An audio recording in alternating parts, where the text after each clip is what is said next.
कहेंगे?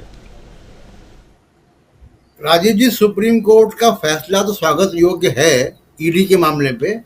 और 3 बार इनको संजय कुमार मिश्रा को एक्सटेंशन मिला, 3 बार।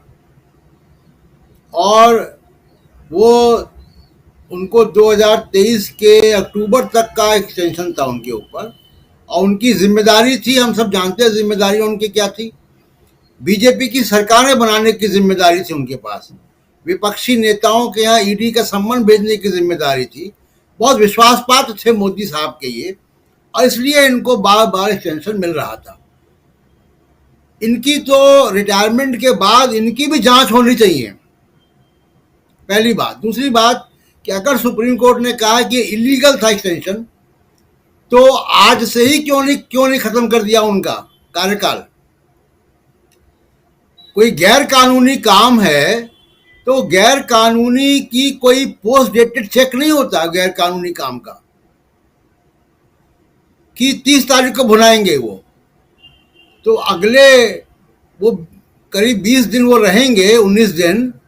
वो 19 दिन में उनके ऊपर कोई निगरानी है सुप्रीम कोर्ट की कि वो क्या करेंगे क्या नहीं करेंगे, कौन सी फाइलें दबाएंगे, कौन सी चलाएंगे, क्या करेंगे।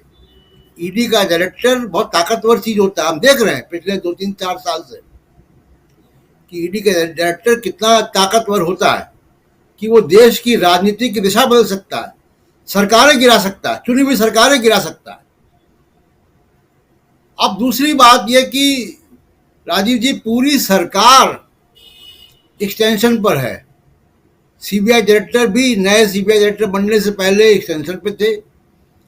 आईबी के डायरेक्टर नया बनने के पहले एक्सटेंशन पे थे।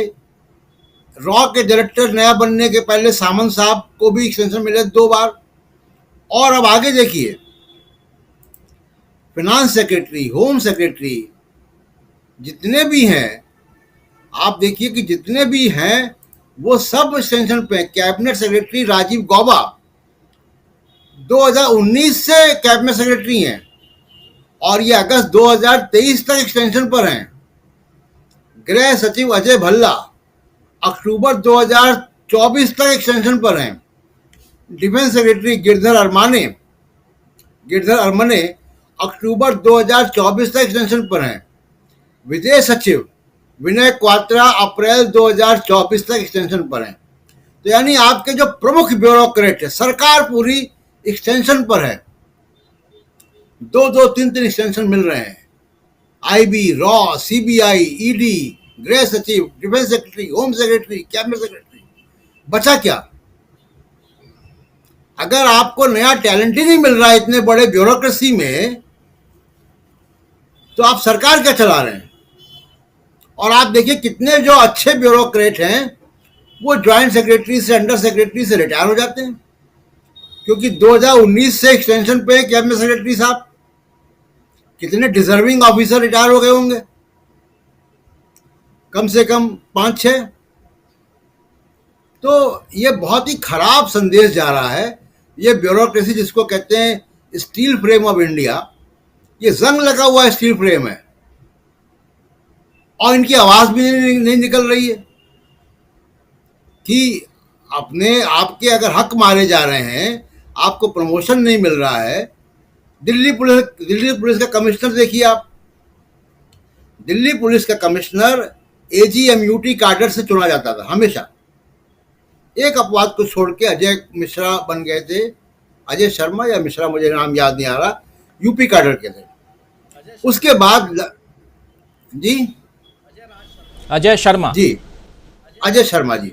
अब उसके बाद आप देखिए कि लगातार दूसरी बार, पहले आप दिल्ली पुलिस कमिश्नर लाए गुजरात कैडर का, जो आपके बड़े खास थे, राकेश अस्थाना। उसके बाद जो मौजूदा कमिश्नर वो तमिलनाडु कैडर के हैं। तो इतने बड़े एजीएमयूटी कैडर में कोई एक सक्षम पुलिस अधिकारी नहीं है जो दिल्ली पुलिस का कमिश्नर बन सके। ये ब्यूरोक्रेसी के अंदर बहुत पीड़ा है, और इसकी बड़ी तो सामान्य लोगों की सरकार नहीं है।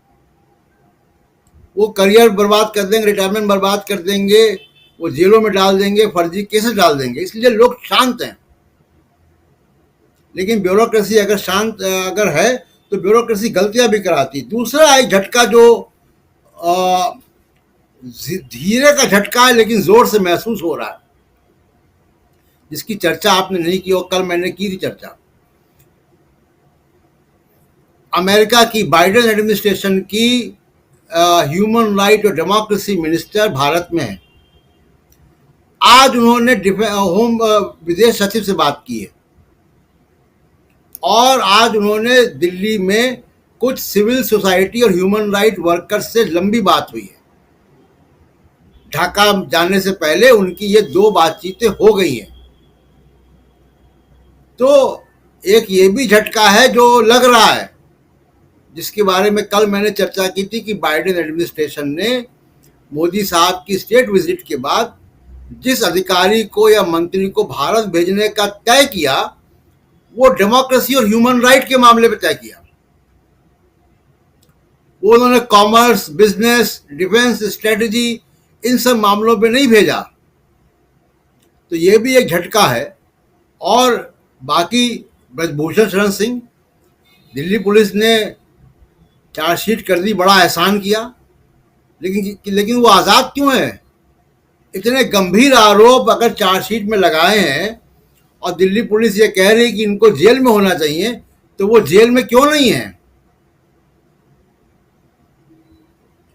अगर जेल में या जमानत की जो शर्तें होती हैं, उसमें एक प्रमुख शर्त ये होती है कि कोई व्यक्ति इतना प्रभावशाली ना हो कि जो इन्वेस्टिगेशन को या मुकदमे को या ट्रायल को प्रभावित कर सके।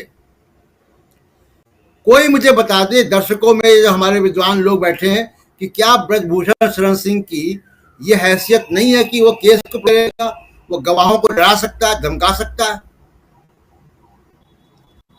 तो वो जेल के बाहर क्यों है? वो सलाखों में क्यों नहीं है? ये महत्वपूर्ण बात है। दिल्ली पुलिस ने कोई एहसान नहीं किया चार्जशीट करके, उन्होंने अपनी कानूनी दायित्व को निभाया। लेकिन वो दूसरा कानूनी दायित्व ये भी है कि साक्ष्यों की, गवाहों की सुरक्षा। यह आदमी जिसके ऊपर इतने मुकदमे हैं, जो खुलेआम टीवी कैमरे में आके कहता है कानून बदलवा दूंगा, जो खुलेआम ये टीवी कैमरे में कहता है कि मैंने एक हत्या की है, गोली से मार दिया किसी को, ये बोलता है। तो ये व्यक्ति गवाहों को प्रभावित कैसे नहीं कर पाएगा? ये पुलिस को सोचना चाहिए। तो झटकों का सबसे बड़ा झटका तो राजीव जी ये है कि ये सरकार जो नैतिक आधार है शासन करने का, वो खो चुकी है। बहुत पहले खो चुकी है, लेकिन लगातार उस पे परतें जो है मोटी होती जा रही हैं। राजीव जी, परतें मोटी होती जा रही हैं।